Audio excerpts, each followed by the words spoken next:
Es una buena pregunta para Florencio, ¿qué se propone? Pero es amplia la respuesta. Claro, así que un ratito lo conversamos con él aquí en Dicho Esto. Le pregunto algo a Florencio. Florencio, ¿te molesta el salto de distritos?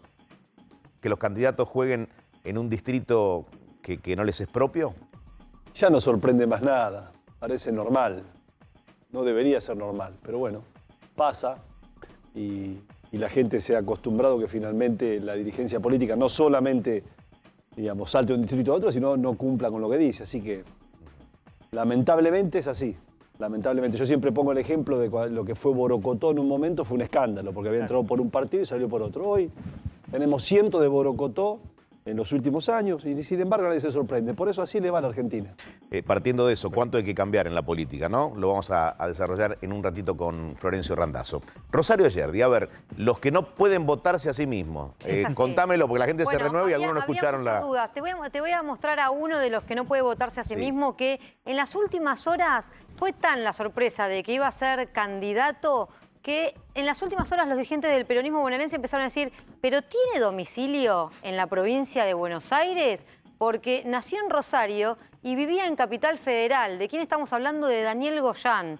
O sea, ¿tenía domicilio en la provincia de Buenos Aires como para ser candidato? Bueno, averigüé y me dijeron, sí, nos avivamos rápido. Sí, Tiene domicilio, obviamente, en Ituzaingó. Va a tener domicilio. Ahora, no se va a poder votar a sí mismo porque dicen que el cambio de domicilio lo hizo hace unos días y vivía en Ituzaingó en realidad, pero hizo el cambio de domicilio hace unos días y no llegó a estar empadronado en la provincia de Buenos Aires. La que sí llegó a estar empadronada en la ciudad de Buenos Aires fue María Eugenia Vidal, que de casualidad perdió el DNI, que lo tenía en la provincia de Buenos Aires, instalado. Lo extravió. Sí, claro, lo perdió, lo extravió. Pudo hacer el cambio de domicilio a tiempo y zafó porque va a poder votarse a sí misma, pero su compañero, Diego Santilli, que ahora sí va a la provincia de Buenos Aires, va a ser otro que no se va a poder votar a sí mismo por tener domicilio en la ciudad de Buenos Aires. ¿Sabes cuándo había pasado esto también? Con Cristina Kirchner en 2017 en la provincia de Buenos Aires, ¿no? Había ido a votar. Además es importante la histórica foto del día de la votación, ver a los candidatos votarse a sí mismos, votar en su distrito. Bueno, hay algunos que no van a poder votarse. Después me contás qué pasa en el Ministerio de Salud de la provincia de Buenos Aires, a partir de ahora, ¿no? Bueno, ¿hay un hombre fuerte a partir de ahora? Hay un hombre fuerte que es el viceministro Nicolás Crepla, que va a quedarse a cargo del Ministerio de la provincia de Buenos Aires. ¿Un hombre fuerte que siempre lo fue? Sí. Y que incluso en un momento también se especuló con que él fuese el candidato en la lista de diputados nacionales. Pero el gobernador Axel Kicillof se resistía a entregar a su gabinete y cuando se mencionó a Nicolás Kreplak, él dijo no, Nicolás Kreplak maneja muy bien la pandemia, está a cargo de la gestión justamente del plan de vacunación y pidió que se quede, por lo cual Daniel Goyán va a ser el candidato. Muy bien. Bueno, ¿vamos con Florencio Randazzo? Sí. Vamos a hablar con él.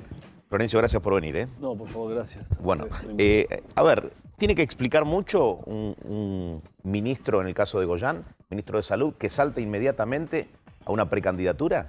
Digo, ¿se le dificulta en ese caso? No, creo que no. Finalmente es una decisión de otra fuerza política que yo no me voy a meter, digamos. Sin lugar a dudas que el tema de la pandemia ha sido un tema que, digamos, demasiado delicado, digo yo, como para politizarlo. Por eso yo digo que es una vergüenza que se haya querido sacar rédito político de un lado y del otro, ¿no? Cuando hay más de 100.000 muertos, digamos, donde hay vecinos, amigos, familiares que perdieron a un ser querido. Entonces digo, me parece que lo que tiene que hacer en este caso el gobierno es vacunar, vacunar y vacunar. Y cuando más vacuna, mejor. Me parece que ese es el desafío que tenemos de cara a un tema que es sumamente preocupante. El tema de pandemia y gestión de la pandemia va a estar en la campaña, decididamente. Sí, seguramente. A mí me parece que no debería estar. Si somos suficientemente serios, no debería estar. A ver, contame cómo es esto. Si se lo saca, ¿se termina de calificar al gobierno o al oficialismo por cómo actuó? Sí, me da la impresión a mí que, vuelvo a repetirte, que es un tema demasiado sensible, demasiado caro al sentimiento de mucha gente, como para que la política intente sacar rédito político. Yo tengo mi opinión en relación a lo que ha ocurrido, está claro, y creo que la tenemos todo, pero me parece que tratar de sacar, digamos, algún rédito político de eso no nos hace bien, como sociedad no nos hace bien. Entiendo. Un largo camino, ¿no? Hasta esta precandidatura. Sí. Muchos meses de silencio. ¿Qué es lo que más te costó procesar para finalmente lanzarte a esta precandidatura? No, me costó mucho volver a, digamos, a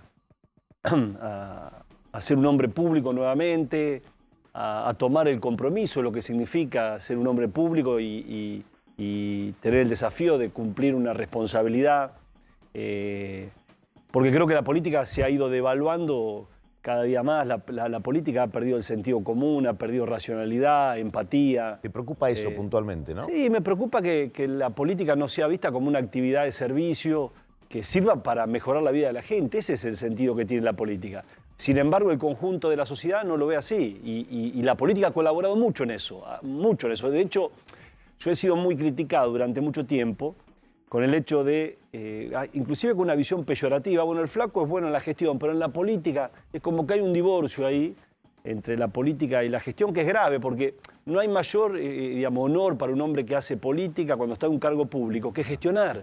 ¿Qué es gestionar? Es facilitarle la vida a la gente. A través de la política, que es la que se te lleva a ese lugar. Vacunar con facilidad, es que en realidad pueda tomar un transporte público de calidad y que llegue a horario y en condiciones de andar, que pueda sacar un documento, que pueda tener una economía medianamente ordenada, que le permita proyectarse. Hay un mar de incertidumbre en la Argentina que se ha ido acentuando. Por eso yo, ¿qué vengo sosteniendo? Si hacemos lo mismo que se viene haciendo en los últimos años, el resultado va a ser el mismo. Y las dos fuerzas políticas que han gobernado en los últimos años nos han llevado al mismo camino. Y los resultados son pésimos. O sea, para lograr resultados diferentes hay que hacer cosas distintas. Hay que hacer cosas diferentes. No Háblame de la fuerza política que liderás. Bueno, nosotros conformamos una fuerza política con distintos actores, diríamos que vienen de diferente origen y inclusive nuestra lista seguramente va a ser muy diferente, ya lo es a la de Santilli y lo va a ser seguramente a la de Facundo, porque en realidad la nuestra sí expresa gran parte de la sociedad civil. Por eso no tenemos compromisos partidarios o de facciones políticas dentro del espacio. O sea, no tienen condicionamiento. Yo me propuse generar una fuerza política y esa fue una de las condiciones que puse para aceptar, en la cual pudiésemos conformar un espacio político que tenga un único objetivo, que es resolver los problemas que tiene la Argentina. Por eso que queremos discutir. El pasado no nos interesa, a mí no me interesa seguir discutiendo de Macri, Cristina.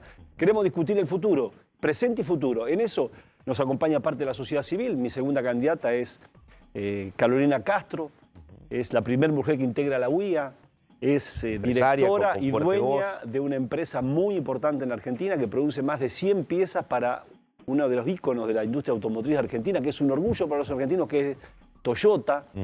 Es decir, que no tenía participación política y decidió acompañarme.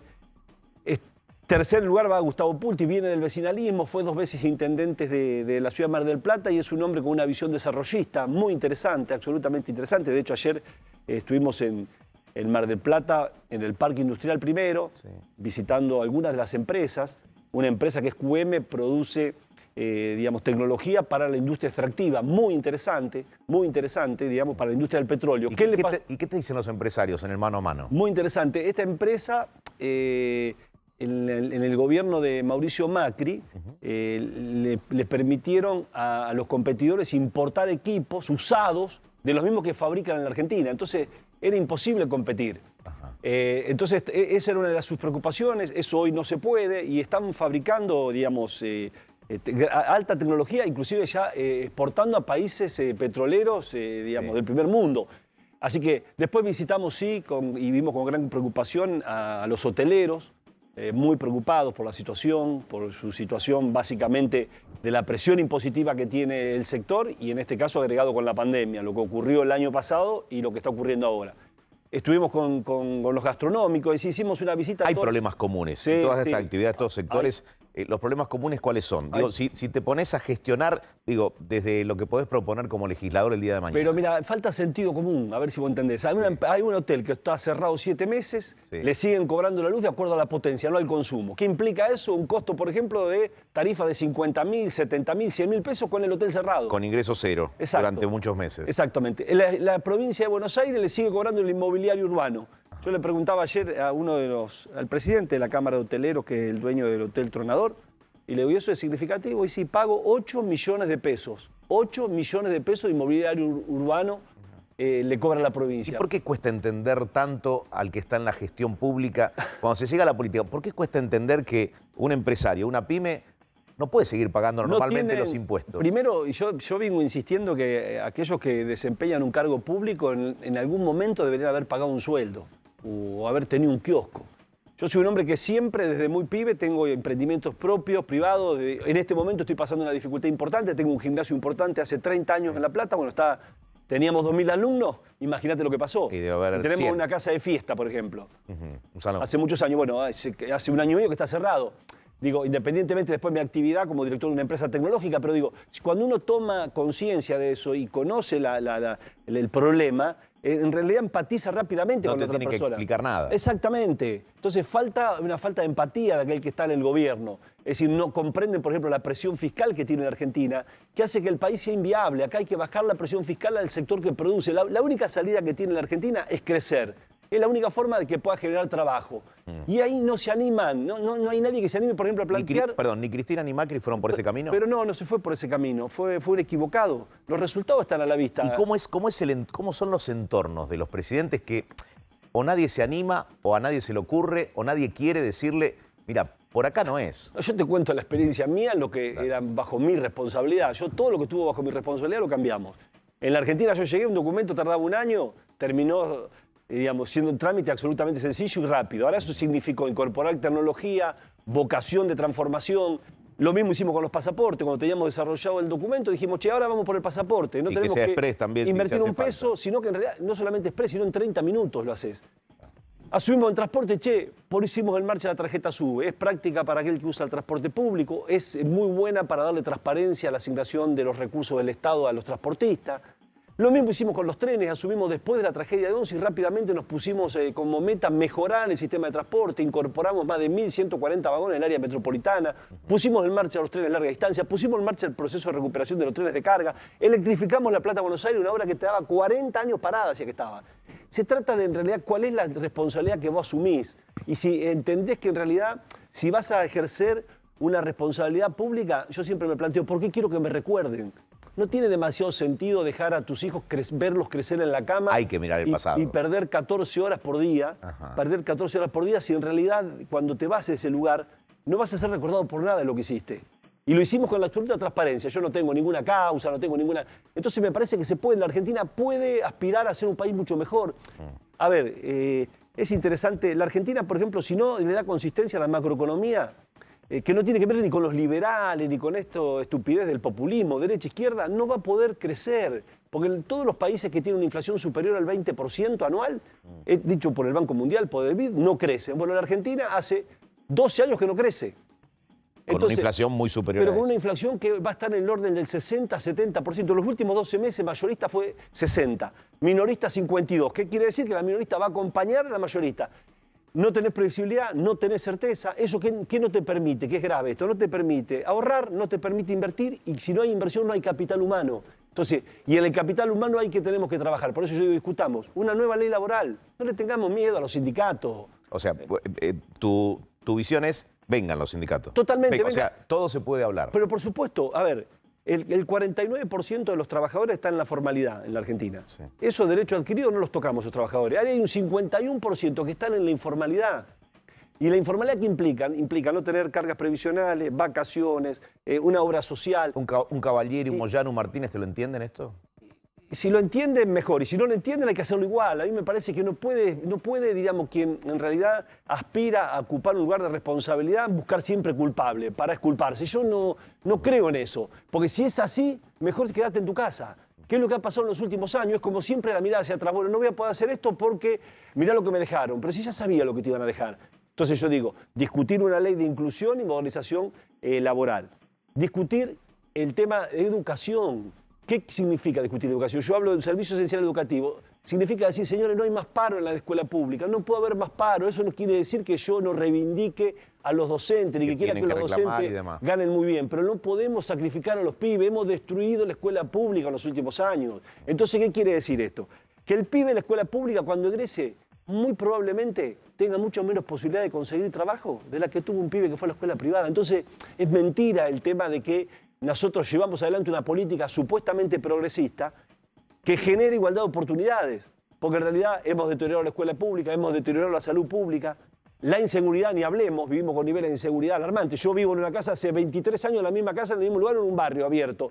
Y te aseguro que vivís con alarma, dejás el auto afuera y vivís con miedo.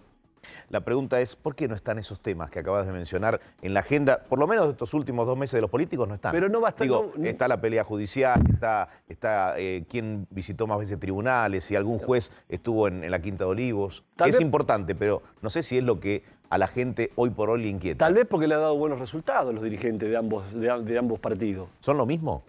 Y sí, el resultado nos han llevado al mismo resultado. Por eso nosotros creemos que hay que ir por otro camino, que de un laberinto se sale de arriba, que de un laberinto, digamos, que hay que cambiar esto, que hay que animarse a cambiar, hay que animarse a transformar. Y por supuesto que tiene que ver con los antecedentes. Si vos me decís el pasado, bueno, ver cada uno de qué lugar viene, si cumplió o no cumplió, si gestionó o no gestionó, pero hay que apelar a que la ciudadanía todo este tiempo reflexione en que hay una alternativa, que no pueden digamos, lograr que nos hemos resignado a que tenemos que votar una cosa o la otra, sin discutir todos estos temas. Bien. ¿Nacho? Sí, Florencio, Alberto Fernández fue jefe de campaña tuyo en 2017, incluso vos te mostraste en la campaña 2019 con él en un gesto tal vez de, no sé si de apoyo, pero sí que reforzando su candidatura, se especuló también de que ibas a integrar el gabinete, después obviamente tomaste la decisión de quedarte presidente. ¿Te sorprendió que no se impusiera como creían en la campaña algunos sectores que se iba a imponer al frente, que una vez que tuviera la lapicera se impusiera más en el comando del gobierno, Alberto Fernández? No me sorprendió.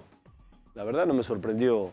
Y seguramente estoy desencantado como la mayoría de los argentinos en relación a las esperanzas que teníamos puestas sobre la posibilidad de que venga un nuevo gobierno y empiece a resolver estos temas de fondo. La Argentina necesita hacer cambios profundos, aún a riesgo de equivocarse, pero el peor error es seguir haciendo lo mismo. Así que la verdad no me sorprendió. Tal vez me haya sorprendido el cambio de posiciones permanente, cosa que a mí me duele porque creo que nos hace mal a todos. Porque un presidente tiene que tener credibilidad, tiene que ser muy medido con las cosas que dice para después poder sostenerlas.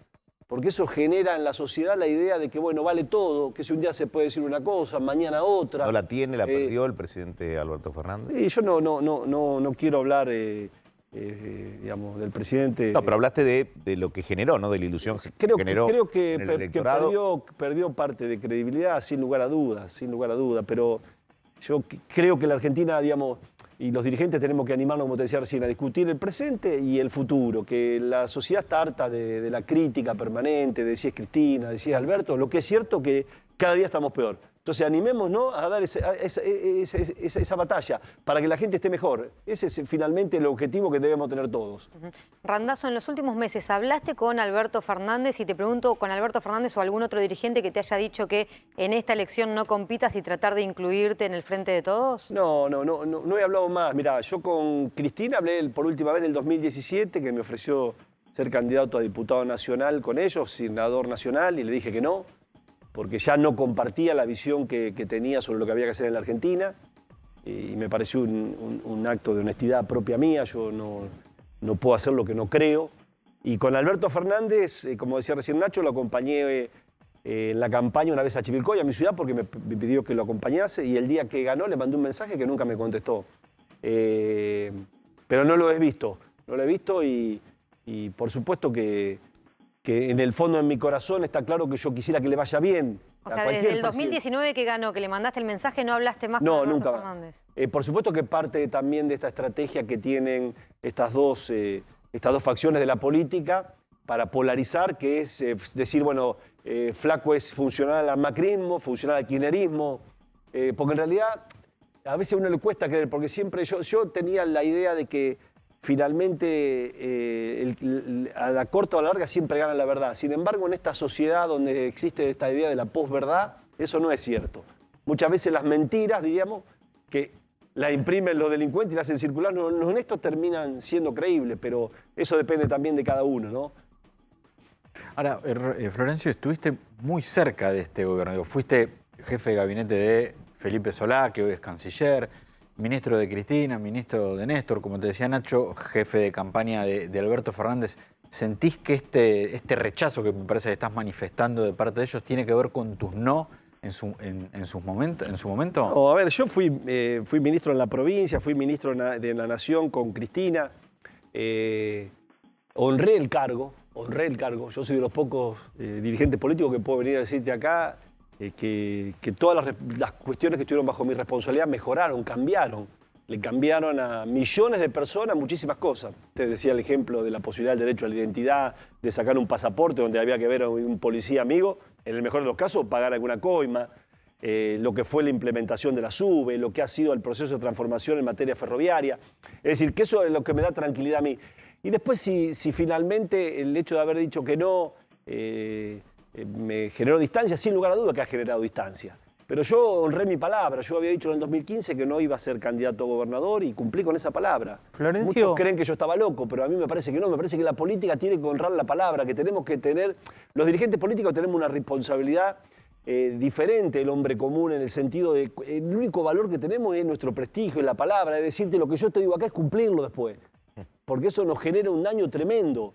Y te quita autoridad, que es lo que necesita un presidente, mucha autoridad para llevar adelante un cambio muy profundo en la Argentina. Florencio, en otro contexto, por tu origen peronista, diríamos que le quitas más votos a el Frente de Todos, teniendo en cuenta la polarización y el rechazo, o parte del rechazo de desencantados contra el gobierno nacional. ¿También le podés robar a Juntos por el Cambio? ¿Qué crees vos? Mira, nosotros nunca conformamos un espacio político pensando a quién le... No, está claro, no digo que lo hayas creado por Pensamos eso. a quién le podemos solucionar los problemas. Y creo que a muchísimos argentinos que participan, que van desde las fuerzas de izquierda, las fuerzas de derecha, que participan en el macrismo, en el kirchnerismo, me da la impresión que hay que apelar a que la sociedad reflexione, que si votan es lo mismo que vienen votando en los últimos 10 años, el resultado va a ser el mismo. Y eso es un poco lo que me movió a mí. La idea de decir, me quedo en mi casa y finalmente dejamos a la sociedad que opte entre lo menos malo. O en realidad nos ofrecemos como una alternativa. Ofrecemos una alternativa en una lista que exprese los sectores sociales. De hecho, estamos en conversación con una docente muy importante que tiene una carrera hecha en la docencia, joven, pero que fue desde maestra de grado, directora, supervisora, en el Gran Buenos Aires, que es muy interesante para que nos acompañe en este desafío que es mejorar la educación. La Argentina tiene que mejorar la educación pública. O sea, precandidatos o candidatos que se hayan metido en el barro de lo cotidiano, no en el barro que se dice de la política. Exactamente. O que hayan llegado sin haber pasado nunca por la actividad privada. Exactamente, ese es nuestro norte, es plantar los problemas que tiene hoy la sociedad argentina y buscar, digamos, posibles soluciones. Y creo que es posible eso. ¿Cómo es tu familia? Tengo mi mujer y 2 hijos, estoy casado hace 22 años. Te lo pregunto porque da la sensación en muchos casos que a veces la familia de quien está en política es distinto a todo, ¿no? O es distinta a todo en términos de que no transita por los mismos lugares del resto de la ciudadanía. Digo, ¿qué hablas con tus hijos? ¿Qué te dicen ellos? Yo siempre he tratado de mantenerlos al margen. El nene mío ya tiene 20 años y, aunque no quiera creer, traté de mantenerlo al margen. Estudia Ciencias Políticas en la Universidad de Buenos Aires. Ajá. Y la nena tiene 15 años. Y hace poquito, por ejemplo, la nena, un día que yo salí a plantear el tema el desafío de hacer una nueva ley en materia laboral, sí. Una ley más inclusiva, dice, che, me llamaron mis amiguitas, dice, que sos tendencia en Twitter. Ah, sí, le digo, ¿y no te quiere nadie? O sea, porque en Twitter se nota que no les gustaban mucho los comentarios, pero bueno. ¿Sabes por qué te pregunto? Porque muchos chicos de 15 o de 20 años empiezan ya a plantearse, che, esta Argentina a la que quizás no tienen el sentimiento que tienen algunas personas que son más grandes, vale la pena quedarse, esforzarse, hay que irse. ¿Te plantearon la posibilidad de irse? No, yo le digo, sobre todo al nene que tiene 20 años, que no, que la Argentina es un país maravilloso, que ha tenido lamentablemente dirigentes que no han estado a la altura de las circunstancias, como lo han estado en otros países. Es decir, resolver la inflación no es un tema, digamos, que admiremos de, qué sé yo, como lo hicimos en un momento, de Alemania, de Francia. Es lo que ha resuelto Brasil, Paraguay, Bolivia, Perú. ¿Por qué no lo puede resolver la Argentina? Con dificultades similares, exactamente, ¿no? porque la economía, digamos, tiene leyes, la economía de mercado, que son leyes que ni siquiera tenemos nosotros posibilidad de tener incidencia sobre las mismas. Las tenemos que respetar. porque eso nos va a permitir tener un proceso de desarrollo, incrementar el tema de las exportaciones. Tenemos que tener una política que a quien exporta lo tenemos que ayudar y estimular a que cada día exporte más la Argentina porque necesita dólares. ¿Abierta a todo el mundo o con alianzas? ¿En qué línea? ¿La Argentina de hoy atrasa en materia de alianzas? Yo creo que sí, que atrasa en materia de alianza. Que la Argentina tiene que tener una alianza con los países, digamos, que se tiene complementariedad en una política, diríamos, de desarrollo productivo intenso, como puede tenerlo la Argentina, en materia, por ejemplo, en el sector agropecuario. Yo digo siempre, si tomamos el promedio de las exportaciones de los últimos 5 años en soja, maíz y trigo, ¿qué pasa si el año que viene, si superan una tonelada más de eso, bajamos la retención al 50%? O sea, estímulo puro. Es estímulo puro, exactamente. ¿Por qué, por ejemplo, a quien toma un trabajador digamos, en la formalidad, de 100 pesos que se lleva el trabajador en el bolsillo, le sale 160? Entonces, en realidad eso lo que hace, que incentiva la informalidad, es sentido común, es racional. Pero vuelvo a lo mismo. A ver. Si pasaste por la actividad privada, Sí. eso lo conoces totalmente, porque es un sufrimiento cuando los números no te dan. Ahora, si fuiste directamente a la función pública, y es difícil que lo conozcas. ¿Querés caja? Pero creo que sentido común, puedo decir, ¿querés caja? Yo no quiero ni el Estado sin corazón, que es el plantea el macrismo, ni el Estado de la asistencia permanente, que es lo que hace este gobierno, en realidad donde somete a millones de personas a la indigencia. Tenemos que poner sobre la mesa la discusión de los planes. A quien en realidad no tiene ninguna posibilidad, por supuesto que no le vamos a sacar el plan. Ahora tenemos que tener un horizonte en el cual el plan se transforme en un trabajo. Y vos decís, ¿cómo, por ejemplo? ¿Qué pasa si nosotros tenemos 600.000 pymes en la Argentina? Sí.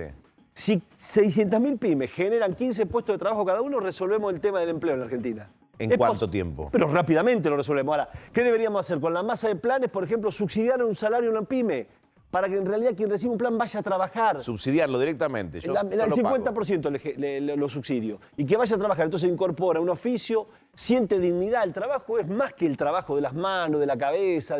Es volver a tu casa y sentirte digno, sentarte en la mesa de tu familia y sentir que lo que comen tus hijos te lo ganaste con el esfuerzo. Entonces es posible, ahora no hay discusión de ese tipo. Hemos consolidado la pobreza. Los planes que surgieron como una alternativa en el año 2001, estamos en el 2021. Y no solamente no hemos bajado la pobreza, ha incrementado la pobreza. Ahora, algunos creen que esto es, digamos, no es políticamente correcto. Porque yo tengo muchos, inclusive, que me conocen, che, flaco, mirá, eso no te conviene, mirá que va a perder voto. ¿Viste? Hay toda una especulación y aparte subestimar a la gente. Yo estoy seguro que a aquellos que reciben un plan no les gustaría recibir un plan. Les gustaría un gobierno que los ayude a conseguir un trabajo. Recuperar esa cultura del trabajo, recuperar la normalidad en la Argentina. ¿Cómo puede ser que tengamos? Yo vengo diciéndolo. Tenemos un cronograma de transporte público a la mañana. Tenemos el estado del tiempo y tenemos un cronograma de corte. Y nos parece normal. Naturalizamos la movilización. No hay ninguna posibilidad que un país así medianamente le vaya bien y pueda albergar esperanza a los más jóvenes. Florencio, decías que esta Argentina atrasa. Atrasa.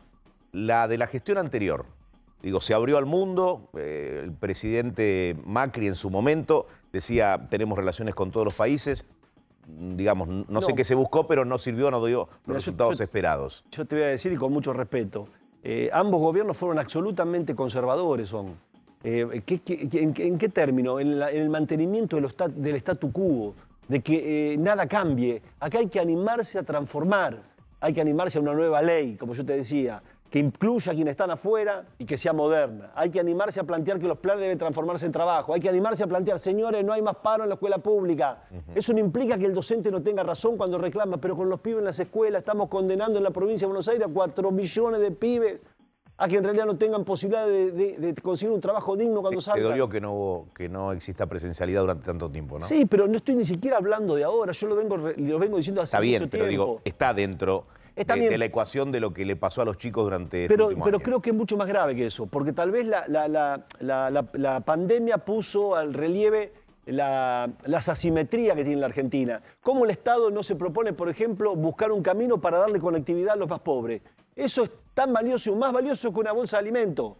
Porque en realidad si no el pibe va a quedar aislado del mundo. Está claro, los chicos más jóvenes. ¿Y eso es presupuesto o es interés por hacerlo? No, es decisión política, no es un problema de presupuesto. Hay que ser del presupuesto público hay que hacerlo eficaz.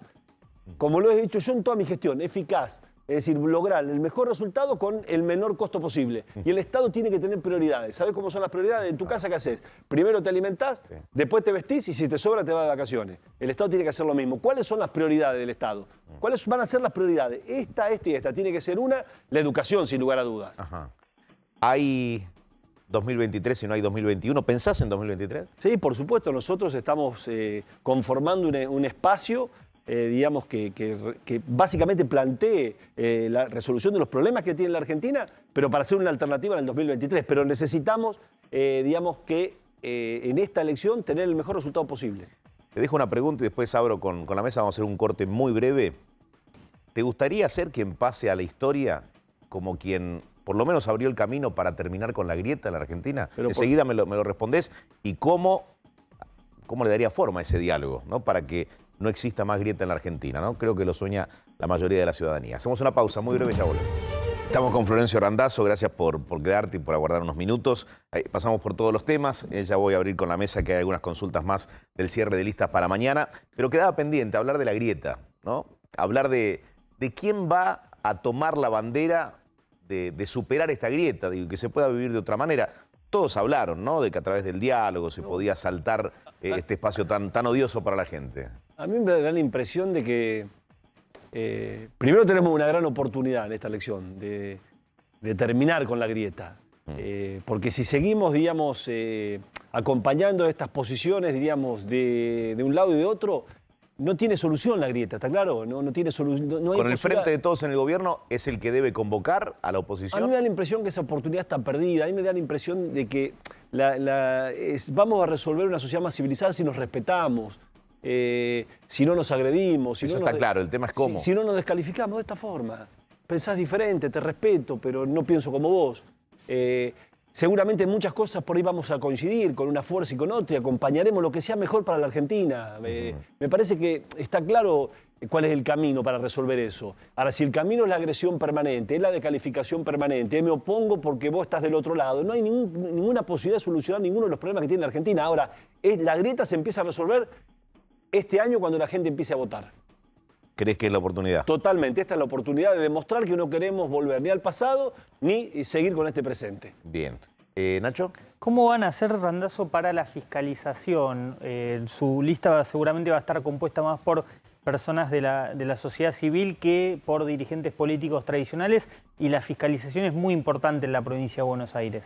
Y estamos preocupados por eso y nos vamos a ocupar porque lo peor que podría pasar es que en realidad se termine violentando la voluntad popular. Así que vamos a convocar a mucha gente, a la sociedad civil, a jóvenes que seguramente nos van a acompañar para que, digamos, no tengamos el gusto amargo de sentir que mucha gente nos quiso votar y no pudo votarnos porque nos robaron las boletas o por la razón que fuera. Era una cuestión que debería haberse resuelto. Cuando yo digo que son demasiado conservadores ambas fuerzas, Macri tuvo la oportunidad de la boleta única, por ejemplo. Te habla quien en realidad en el año 2005 en la provincia llevó adelante el voto electrónico, para que entendamos. No es que yo hablo de un lugar, porque hay que tener antecedentes, porque muchos hablan y estuvieron y no hicieron nada. En aquel momento tuve una resistencia enorme. De hecho, lo llevamos únicamente la experiencia sobre los extranjeros en la provincia de Buenos Aires. Bueno, pasaron años y no se hizo nada. Por ejemplo, si habría boleta única no tendríamos que estar preocupados. Primero, el gasto excesivo en boletas del Estado y a su vez de cada fuerza política. Después en el control de la boleta. Después que la boleta esté en el cuarto oscuro, cuando en realidad habría una única boleta que cada ciudadano tendría disponible, la marcaría y votaría y expresaría cuál es su voluntad. Sí. Bueno, te pregunto, Florencio, porque hoy se dio a conocer un encuentro que fue ayer entre el presidente Alberto Fernández y Eduardo Balibuca, que entró como candidato, como diputado en realidad, con vos en 2017. Era un acuerdo que venía sellando con Máximo Kirchner. Alberto Fernández le ofreció un lugar en el gabinete más allá de la charla que van a tener mañana con Máximo, que puede llegar a renovar por la lista de diputados o ir como senador por la provincia en la 7ª sección electoral. ¿Qué te parece esto? Me avergüenza. Me avergüenza.